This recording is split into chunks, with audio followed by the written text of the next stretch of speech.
O Carlos susteve a respiração e abriu a sua encomenda da Amazon. É um novo aspirador robô que vai deixar o seu chão impecável por um preço muito mais baixo do que ele estava à espera. Para o Carlos, é 5 estrelas. Desde aspiradores robô a eletrodomésticos para a cozinha e muito mais. Encontre os produtos com as melhores opiniões a preços que vai adorar hoje mesmo na Amazon.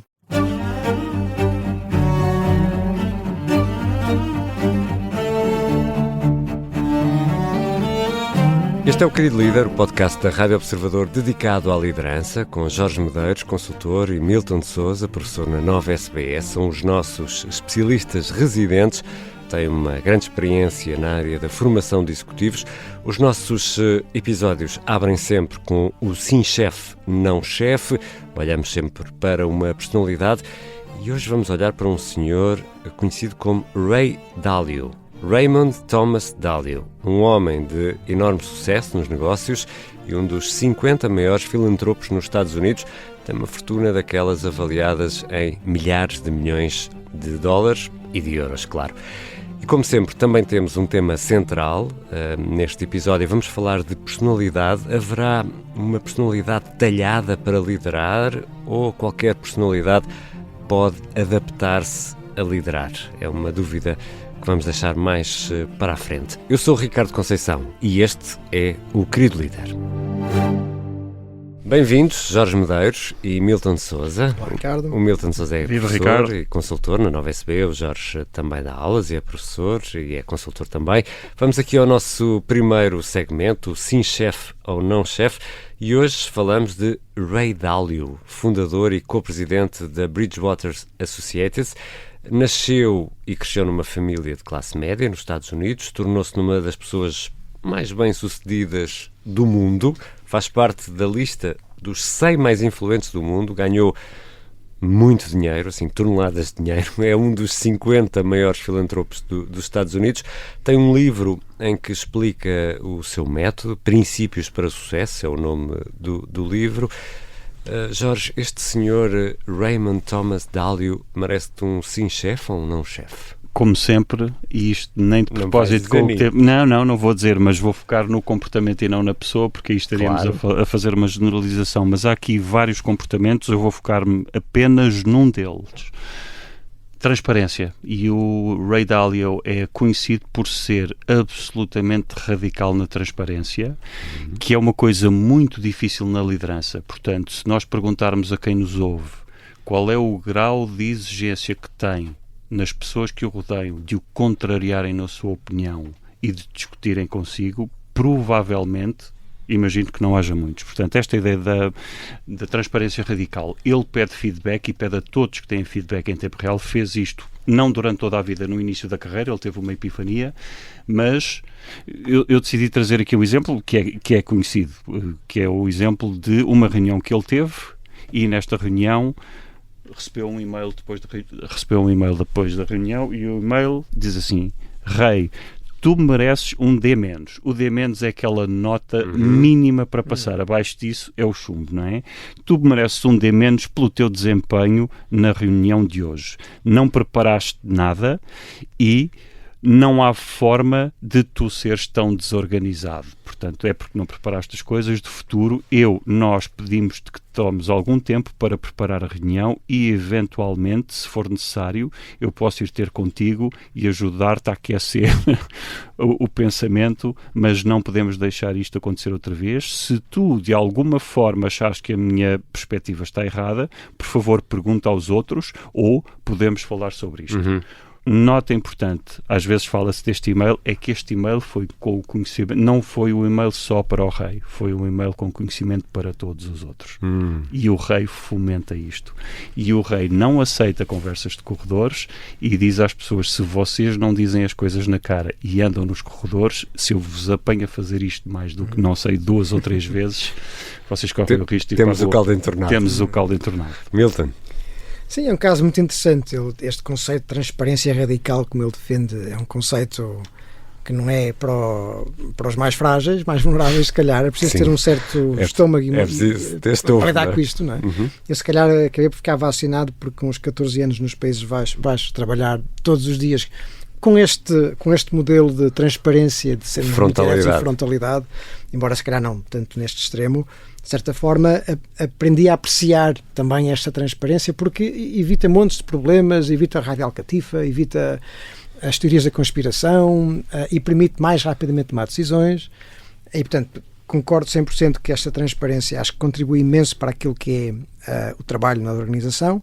Há um risco associado, no entanto, que é, por um lado, desde logo, nem todas as culturas, nem todas as pessoas lidam bem com essa transparência absoluta. Por outro lado, há o risco de nessa frontalidade nos tornarmos um pouco brutos, não é? E como é que se equilibra sermos transparentes e frontais com empatia e cuidado na forma como passamos a mensagem? E, portanto, ser transparente negligenciando quem recebe, acho que é um risco muito grande. Ser transparente e, ao mesmo tempo, considerar a posição de quem ouve, acho que é muito relevante. Ainda assim, acho que é um sim-chefe, por tudo aquilo que ele conseguiu demonstrar, a capacidade de inovação, de disrupção, a frontalidade que tem, a capacidade que ele também tem de se comunicar de forma muito clara e reconhecer onde é que este estilo de liderança tem resultados e não tem, e portanto acho que é um sim-chefe. Há aqui um não, princípios para o sucesso. Ninguém pode escrever um livro destes com este título. Porquê? Porque não há receita para o sucesso. Ele próprio acredita o seu sucesso com esta transparência radical, não pode afirmar. Não pode afirmar, nem pode prescrever. Sim. Isto é uma nota importante para quem nos ouve, para não caírem nas receitas fáceis de sucesso. E uma última nota, um aspecto que eu aprecio nele, a acreditar no que ele diz, que é a importância da meditação que ele próprio promove para estar ao seu melhor. E, portanto, algo que eu até convido as pessoas a refletirem se isto não seria uma prática que poderiam instituir na sua vida. Fica apresentado o senhor desta semana, Ray Dalio. Quando o Jorge há bocado falava de e-mail para o rei, é o rei nome e não o rei monarca. Por momentos pensei, de que rei é que ele está a falar? Muito bem, Ricardo. Está feita a análise desta semana. Para a semana há mais, será outro o protagonista. Agora está na hora dos conselhos. E neste episódio vamos falar de personalidade. Para ser um bom líder, Milton, é fundamental ter uma personalidade que encaixe em perfis mais favoráveis à liderança? Ou seja, é preciso nascer para ser líder? Sim, aqui vamos acabar por entroncar um pouco nessa velha questão, né? Se nascemos líder, nos fazemos líderes, né? Eu acho que já disse isto aqui numa sessão passada, em que eu acho que nós fazemos-nos líderes com aquilo que nascemos, né? Portanto, é inegável que a biologia tem um papel, mas não nos podemos cingir e condicionar por isso. Aqui há uma dimensão, obviamente, situacional sempre, não é? E naquilo que se calhar é a função mais tradicional de um líder executivo numa empresa, se calhar há fatores, aspectos da personalidade que podem prever de alguma forma o sucesso que uma pessoa possa ter, sendo que esta previsão não é uma garantia e, portanto, é sempre... Ou seja, não é uma previsão. Não é uma previsão e, portanto, é apenas uma correlação que, como o Jorge vai relembrar, não é causalidade, não é? E como eu também devo relembrar no meu papel como cientista também, se quiserem. Mas ainda assim há alguns estudos que mostram que de facto há aspectos da personalidade que em algumas circunstâncias podem ser muito úteis, não é? E o modelo de personalidade mais usado no meio científico é o modelo que chama-se o Big Five, os 5 comportamentos mais importantes a relembrar: extroversão, conscientiousness, que é assim um palavrão um bocado difícil de trazer para português, estabilidade emocional, a agradabilidade das pessoas e, por fim, a abertura à experiência. A instabilidade emocional, tipicamente, não é bom conselheiro para os líderes.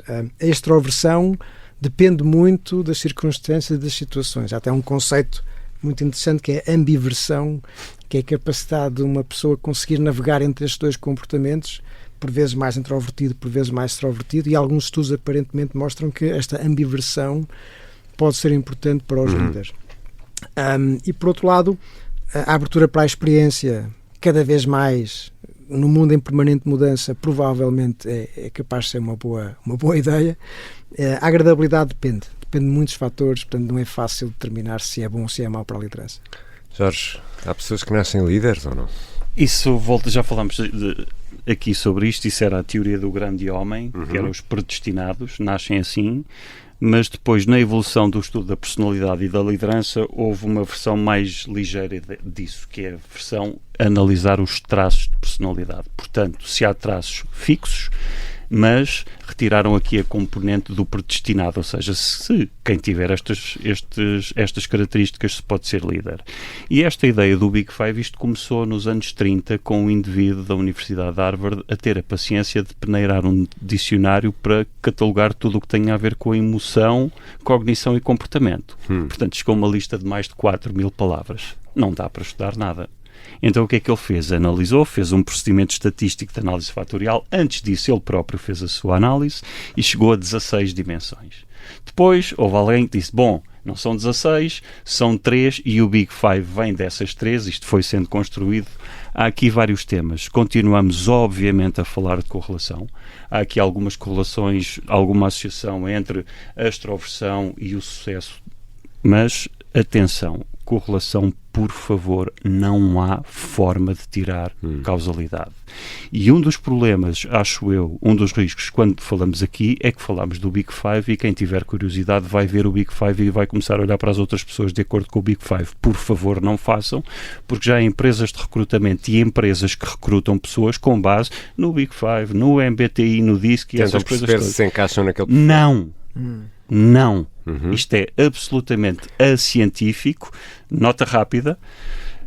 Há sempre um trade-off, como em tudo na vida, há um trade-off entre a transversalidade e a profundidade. E esse trade-off também existe nos traços de personalidade. Portanto, o Big Five chega como são 5 dimensões que foram sujeitas a esta análise que permite identificar, que permitirá eventualmente identificar que são dimensões separadas.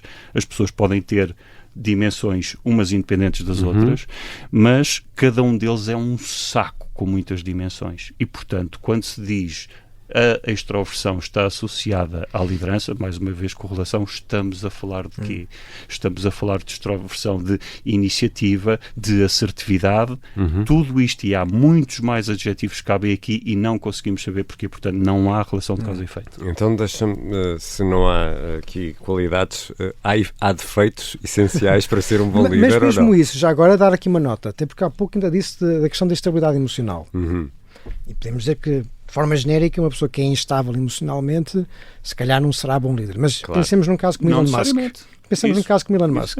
Ainda nestes dias que nós estamos aqui a gravar, numa disputa muito acesa com o seu antigo presidente, não é? A acusá-lo de todas as coisas e mais algumas. Portanto, aquela instabilidade emocional que é muito parte integrante desta personagem é também, se calhar, a razão pelo qual ele faz o que faz, inventa o que inventa e faz coisas que mais ninguém tem a coragem de fazer. E, portanto, naquele caso em concreto específico, se calhar, neste contexto, até é um fator que o ajuda enquanto líder. O que me faz mas não aconselha mais ninguém. O que me faz manter a pergunta, também há defeitos que são essenciais ao Ricardo, líder ou não? Há uma coisa que nós sabemos. Vamos esquecer a conversa dos traços de personalidade, porque do ponto de vista de utilidade, qual é a utilidade de quem nos ouve fazer qualquer teste de personalidade e ver em que caixinhas está, e atenção que aqui o diminutivo é intencional, e em que caixinhas é que os outros estão. E muitas vezes diz assim, não, é importante para eu perceber que os outros são diferentes de mim, mas tu precisas de fazer um testezinho de personalidade para saber que os outros são diferentes de ti. É que não falamos do custo escondido, e o custo escondido é que depois não conseguimos desver. Há testes de personalidade vendidos a organizações que eu conheço que categorizam as pessoas como animais. Ou é a águia, ou é o mocho, ou é mais não sei o quê. Chegamos a este absurdo. Isto vende. E pagam por isso. E pagam bem por isto. Mas o problema é pagarem por isto e pagarem por mais. É assustador. Isto vende. Do ponto de vista de liderança, e mais uma vez, como este é um espaço de rigor, temos de ser muito mais cuidadosos e muito mais criteriosos. Muito mais. O conceito de ambiversão é um bom conceito, porque a questão não é se eu sou extrovertido ou introvertido. Do ponto de vista de liderança é em que circunstâncias é que eu sou extrovertido e está tudo bem, em que circunstâncias é que eu quero desenvolver mais a minha extroversão porque isto está a prejudicar-me, seja por motivo for, em que circunstâncias é que eu preciso de reduzir a minha extroversão, só para falar desta dimensão. Aplica-se às outras. Sim, no final do dia acaba por ser o equilíbrio que conseguimos encontrar, e acho que o autoconhecimento que temos, para perceber como é que uma característica nossa numa situação pode ser um defeito e em outras situações pode ser uma virtude. É como tudo na vida, né? Too much of a good thing becomes a bad thing. Né? Portanto, se nós somos muito bons numa coisa e somos excessivos a usar esse tipo de traço de comportamento, se calhar vai nos prejudicar mais. Portanto, o autoconhecimento é muito importante nisto. Ficam aqui os conselhos dos nossos especialistas em formação de executivos, o Jorge Medeiros e o Milton Sousa. É com estes conselhos que fechamos este primeiro episódio da semana do Querido Líder. Na quinta-feira regressamos com uma convidada, Paula Brito Silva, administradora executiva da CUF Saúde, que admite ser obcecada por livros. Aqui fica um bocadinho a conversa. Eu acho que todos nós queremos que seja viável, porque o Serviço Nacional de Saúde é fundamental no país. É um bem incrível, não é, que temos. E, portanto, todos queremos. Agora, também acho que todos sabemos que precisa de mudanças e de uma capacidade de gestão muito maior do que tem tido até agora, por razões diferentes.